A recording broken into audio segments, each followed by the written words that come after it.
Hello বন্ধুরা, welcome to game plan FC. তো আজকে সরস্বতী পুজো, তোমাদের সকলকে শুভ সরস্বতী পুজোর শুভেচ্ছা, অভিনন্দন ও ভালোবাসা জানিয়ে আজকের এই ভিডিওটা শুরু করছি।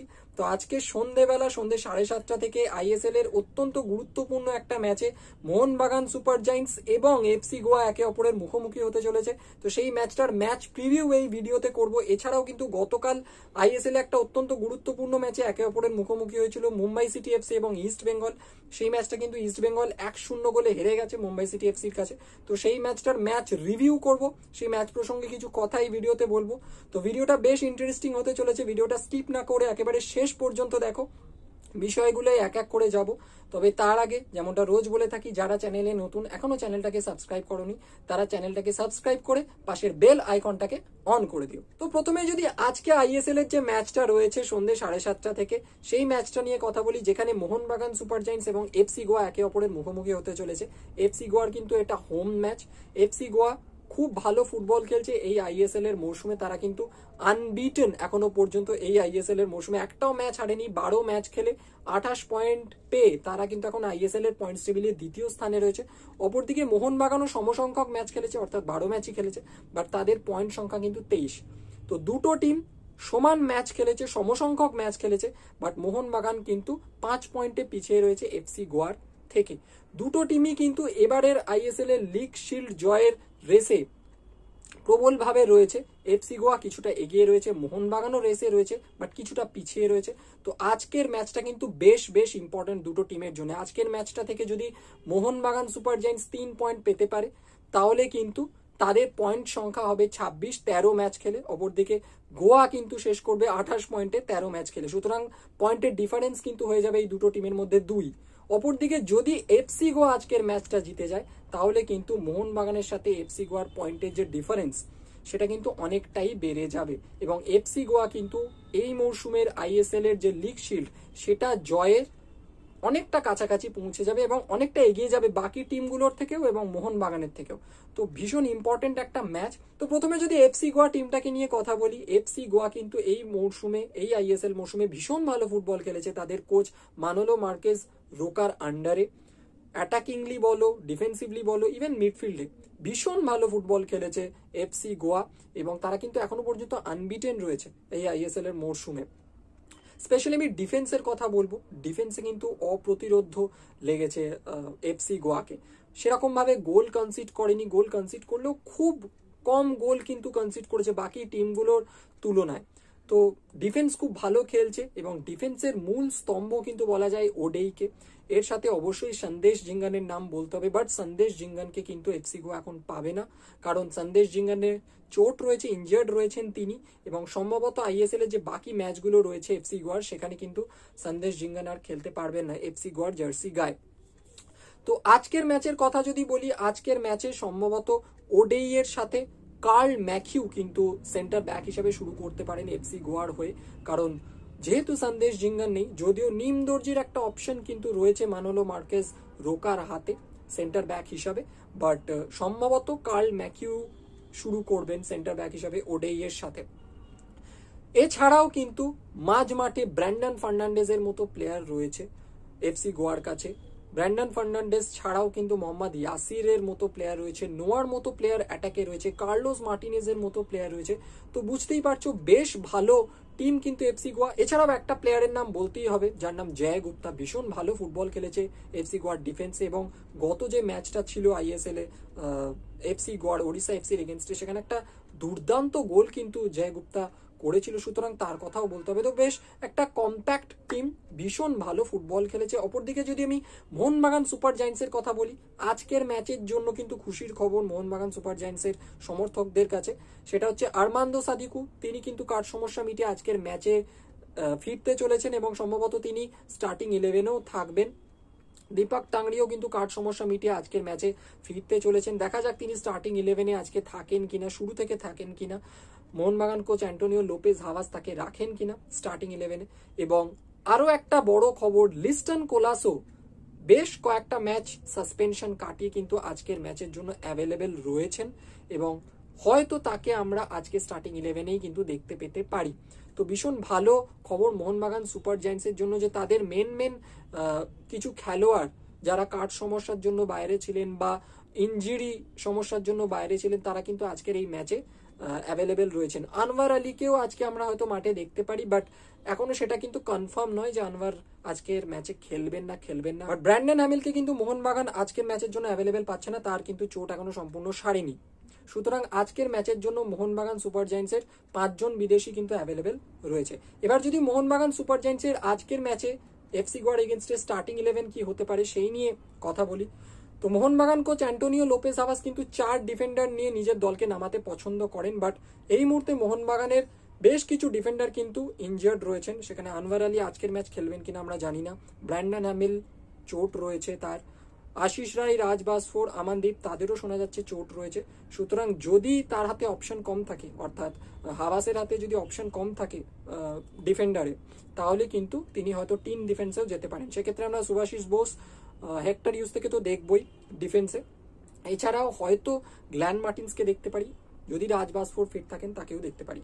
লেফট উইং ব্যাক হিসাবে লিস্টন কোলাসোকে দেখতে পারি স্টার্টিং 11-এ। কিয়ান নাসিরিও রয়েছেন, বাট কিয়ান নাসিরির তুলনায় লিস্টন কোলাসোর কিন্তু ডিফেন্ডিং এবিলিটি বেটার।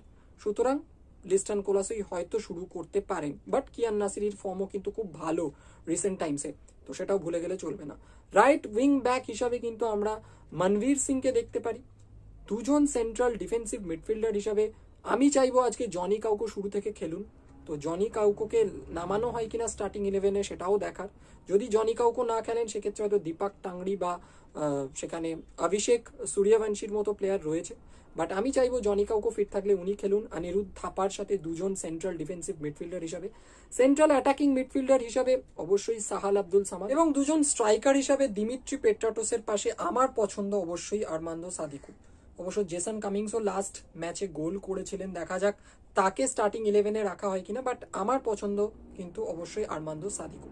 তো এরকম হতে পারে আজকে মোহনবাগানের স্টার্টিং 11 এফসি গোয়ার এগেনস্টে। এছাড়া যদি মোহনবাগান কোচ 4 ডিফেন্সে যেতে চান, যদি আনওয়ার আলী ফিট থাকেন, সেক্ষেত্রে কিন্তু মোহনবাগানের স্টার্টিং 11 কিছুটা এরকম হতে পারে। গোলে অবশ্যই বিশাল কায়েত, 4 জন ডিফেন্ডার হিসাবে কিন্তু আনওয়ার আলী যদি ফিট থাকেন, আনওয়ার আলী তার সাথে হেক্টর ইউস্তে।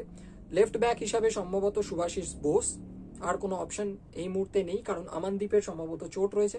রাইট ব্যাক হিসাবে যদি ফিট থাকেন আশিস রায় অথবা রাজ বাসফোর।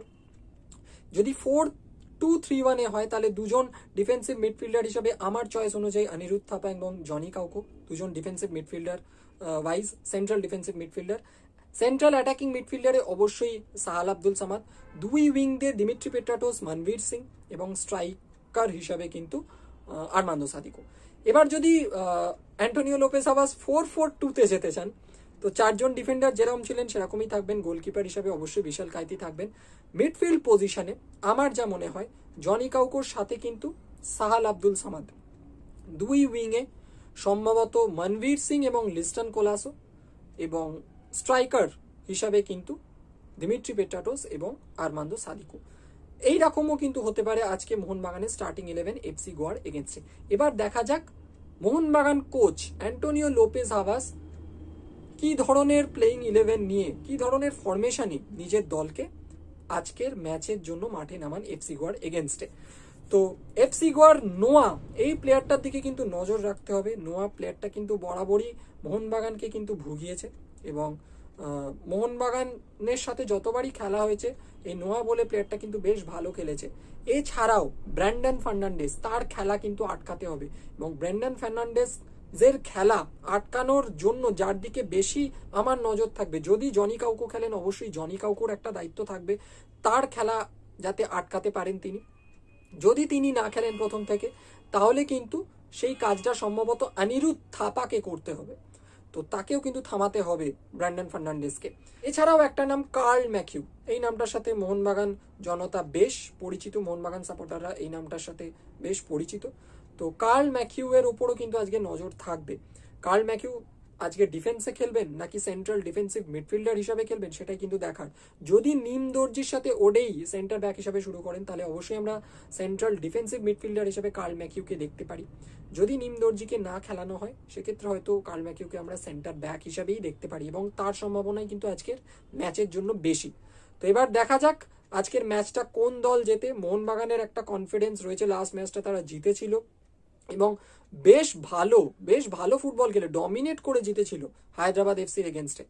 অপরদিকে এফসি গোয়া কিন্তু লাস্ট ম্যাচটা ড্র করে আসছে ওড়িশা এফসির সাথে, যদিও তারা আনবিটেন রয়েছে এই আইএসএল এর মৌসুমে। দেখা যাক, বেশ ভালো ম্যাচ হবে, একটা বেশ জমজমাট ম্যাচ কিন্তু হবে। দুটো ভালো টিম আইএসএল এর এই মৌসুমে খুব ভালো পজিশনে রয়েছে এবং দুটো ভালো টিমের মধ্যে যেমন লড়াই আমরা এক্সপেক্ট করি সেরকম লড়াই সম্ভবত আজকের ম্যাচে কিন্তু আমরা দেখতে পেতে চলেছি।